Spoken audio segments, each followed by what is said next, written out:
வாழ்க வையக், வாழ்க வையக், வாழ்க வளமுடன். என் பேர் வைநிதி. மகரிஷி நாளொரு நற்சிந்தனை இன்று நம்ம சிந்தித்து இருப்பது திறமையை உயர்வு.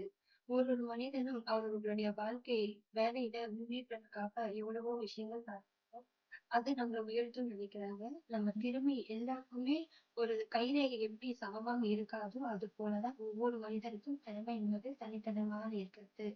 ஆயிரம் கலைகள் 64 இருக்கார்கள். அது போலதான் எல்லாருக்குமே ஒரு விதமான திறமை இருக்கு.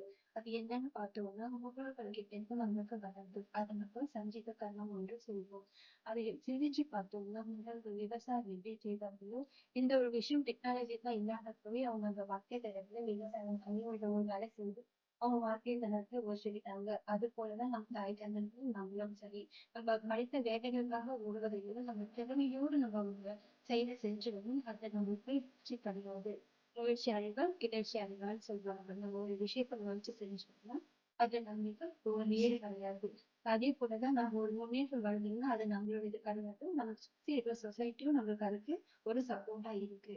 அதுக்காக நம்மளும் நம்ம சுத்தி இருக்கிறவங்கள கொண்டு வரதுக்காக ஒரு ஒரு விஷயத்த நம்ம முன்னெடுக்கணும். நம்ம கூட இருக்கிறவங்க யாருக்காவது அது ஒரு திறமை இருக்குன்னு சொன்னா நம்ம அதை அவங்க பாராட்டி அவங்களுடைய திறமையை முன்னுக்கு கொண்டு வரதுக்கு நம்மளோட சரியே நல்லா செய்யணும். அதுதான் நம்மளையும் உயர்த்தும் அவங்களையும் உயர்த்தும்.